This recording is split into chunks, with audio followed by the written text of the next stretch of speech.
I can't stand intros. Hey, good day, one and all. I hope you're having a great day wherever you might be. Welcome to another one-on-one. Today I'm going to do a one-on-one with the classic Buck 110. If you're new to this channel, I do some one-on-ones with knives out of my collection. I'm going to pull out one knife at a time and just basically go for it. In this case, you can see I got 4 Buck 110s down there, so I may as well talk a little bit about all of them. Also, if you're new to this channel, I do Out of the Woods, Into the Woods, and a whole bunch of music-related videos. Haven't done a lot of music videos lately.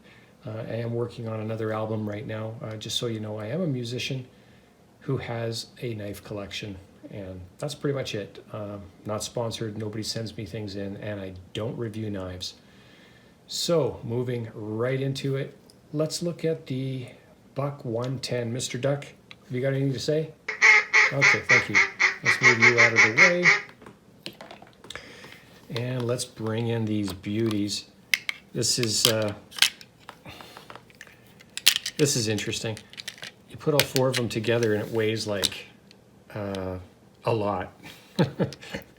A 4-bladed buck. Can you imagine? Why don't they just make a 4-bladed buck?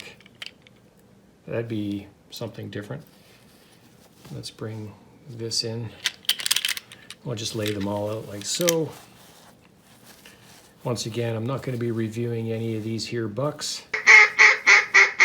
No, I said buck, not duck. And let's do this.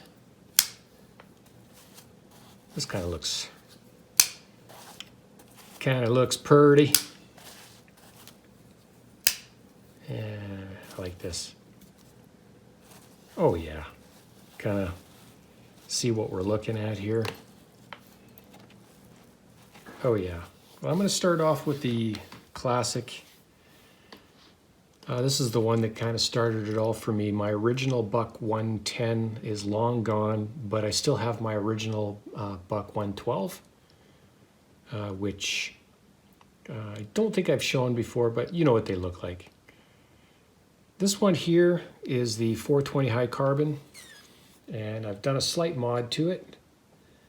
I've given it a little bit of a sharpening choil. Nothing fancy. There it is. Oh, looks better right there. You can see it there better.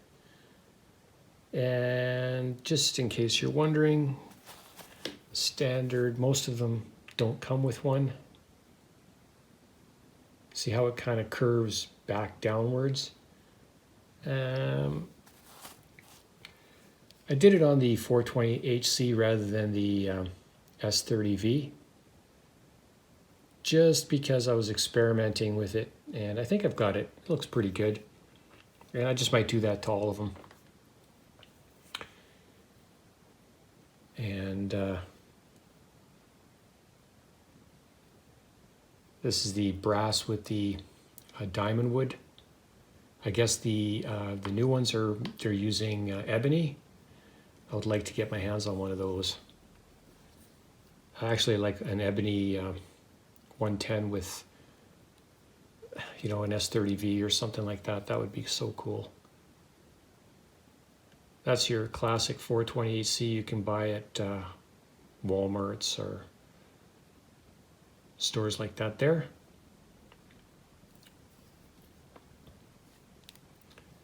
Some of the things that I've done, if you are wondering, is there. You can see the round spring. I've kind of put the Dremel in there and flattened it out a little bit.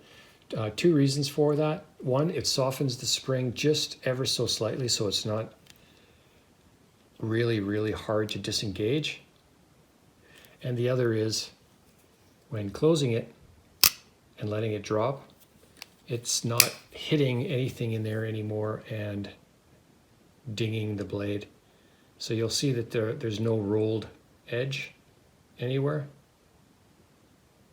And that's because when doing this, it would hit the spring. You can see that there's a little bit of movement. See this? And I don't know, for whatever reason, I don't know if everybody's had that problem, but I had it on a couple of them, so I made that fix. The other thing I fixed was the centering on this one. There's a little bit of movement here, but it's not very much. And when you close it, it lands centered. It's just a little thing. It's not a huge thing. Some of these aren't centered yet, and it's not a big deal. One-handed closing.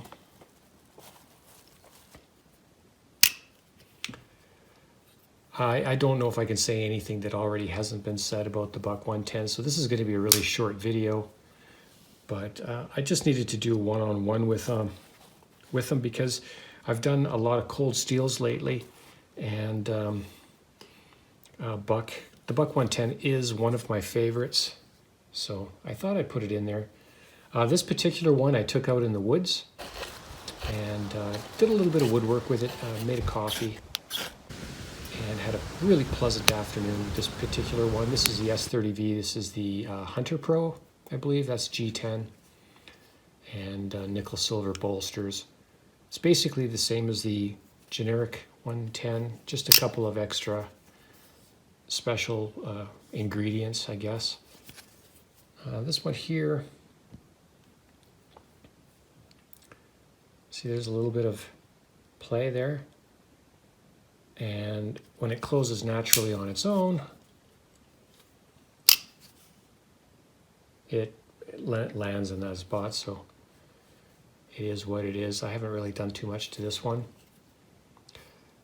What else did I have to say about this particular one? I think that was pretty much it. I don't think I ran the Dremel in there. So there you go. You see the spring bar or the lock spring or whatever it is. It's still got the round contour to it. It's like a round bar. I haven't done the Dremel work on that one. One thing I did do on this one is I did give it my own edge. And I'm really, really happy with that. Of course, with the S30V, you do have some good blade retention. Not that the 420 high carbon is bad. It's not. It holds a really good edge too. It's just that, you know, S30V is a little bit, anyway. And moving right into the next one here, the spear point. This one is the least favorite, and it's only because it's just a thicker blade edge. You know, the tip, like a spear point. See that? It's pretty blunt. It's pretty thick. I mean, it looks cool, and it doesn't have the nail nick, and I do like that. Actually, I wish they had stopped putting the nail nick on some of them. And this has its own edge as well. This is S30V.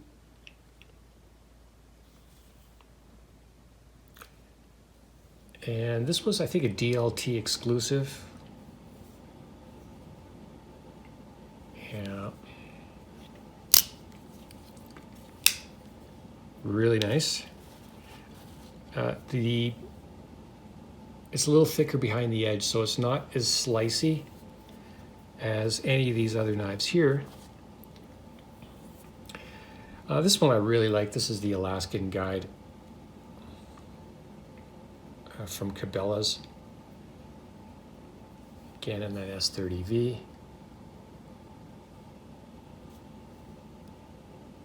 I think a little sharpening choil would be nice on this one. Love the wood. I like how it's darker on one side and lighter on the other. I also like the fit here, the way the blade meets the lock. The Slim Hunter Pro does not look like that. I'll have to bring the Slim Hunter Pro out one of these days and just do a little comparison. But yeah, Lots of great reviews out there on the internet as far as weights, lengths, measures, history, etc. So much, there's a lot of good information out there. This is just me showing off my collection on a one-on-one, except 4-on-4 in this case. Welcome to all the new subscribers. Let me know what you like. If it's the old school, like I got a lot of videos out there, so I don't know, if you're hardcore cold steel or I'm a collector. I've got so many different types. So let me know what you like. Have a super great day.